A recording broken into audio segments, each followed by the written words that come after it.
I think it's very important to bring dignity to the lives of these people who we lost to police violence. These are people who not only lost their lives, but also lost some of their dignity in the process. You know, it wasn't enough that Mike Brown was killed in the street, but his body was left in the street for over 4 hours. Breonna Taylor lost her life, obviously, and it wasn't just that she was killed, but that she was killed while sleeping in her own home. And George Floyd was somebody who lost his life, but also lost it in particularly horrific fashion, in that he had someone kneel on his neck for almost 9 minutes in the street in front of people who knew and loved him. And considering that, I think that it's important for us to give some of that dignity back to those individuals and their families.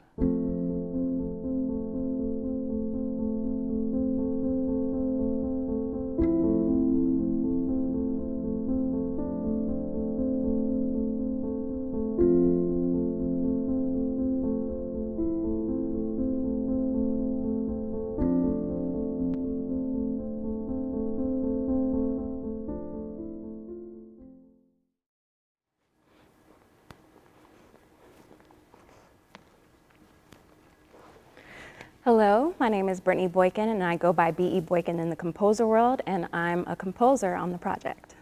I love working with Brittany. She's my librettist, and I asked her to collaborate with me on this piece, and she's just such a phenomenal writer. So when I got the text, I thought that it really embodied Rayshard Brooks and his story, and I wanted to kind of work through, I guess, memorializing him and humanizing him in a way that would just kind of bring his story to light, bring his life to light. And that's kind of a little bit of what I was working through. You know, I must say it's been a very harrowing and humbling experience to work on this piece. The focus of this specific work is Rayshard Brooks, and the poem is written from his perspective. I had a lot of projects last year specifically focused on Black Lives Matter or other instances of social injustice within the Black community, and it's not easy as a creative or as a composer to kind of internalize that. But I think at the end of the day, I just try to go as deep as I can within myself and just try to figure out, well, what do I want the music to say? What do I want the story to be?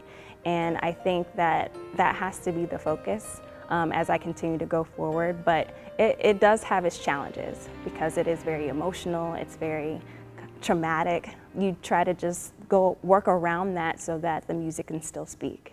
Sort of having to sing from his mind and from his voice is something that has been not only a challenge in terms of being able to go to the place necessary to sort of represent this person who died in such horrific fashion, but also to do justice to him. I mean, this was a real person who can't speak for himself. The poet uses phrases and words that sort of have a double meaning, which is very compelling. For example, I mean, the first line is, "For you I leave a dream." Dream was the name of one of Rayshard Brooks' daughters. The next line is, "Blessings to hold, to keep in the wake of my absence." Blessing is the name of another one of his daughters. "Hear my voice come back to you like a memory." And already that's a very evocative phrase in itself, but then you learn that his third daughter is named Memory, and then it's even more meaningful. So in this poem, of course, there are these very beautiful phrases that capture the essence of mourning that we've all felt in our lives. So it's very universal in that sense, but at the same time, it's also very personal to Rayshard Brooks and his life and his story. It's very compelling, this piece, and very moving, I think, just about to anyone who has the pleasure of listening to it.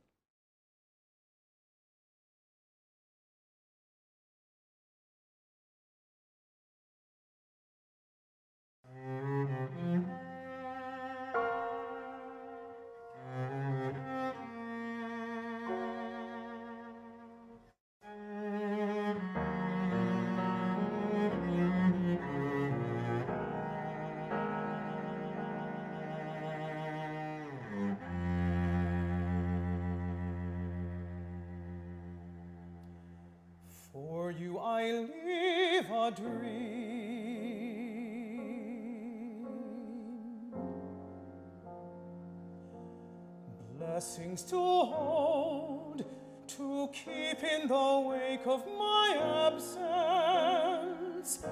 I'm waiting now, floating beneath a swell of peach trees.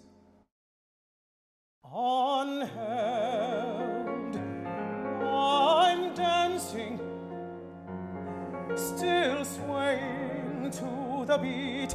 I'm dancing, still swaying to the beat of your pulse. I'm dancing where love is an echo.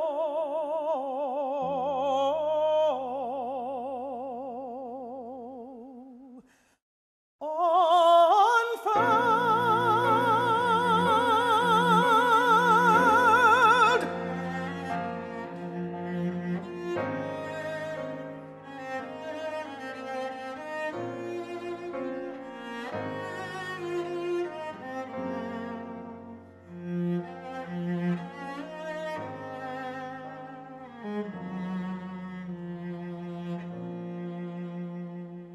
Hear my voice call back to you like a memory,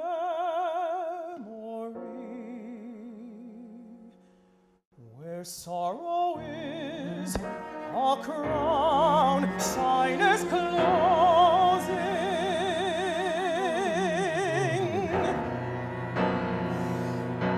I reach, I bridge for you, my love. The journey is never too far to reach from here, your face.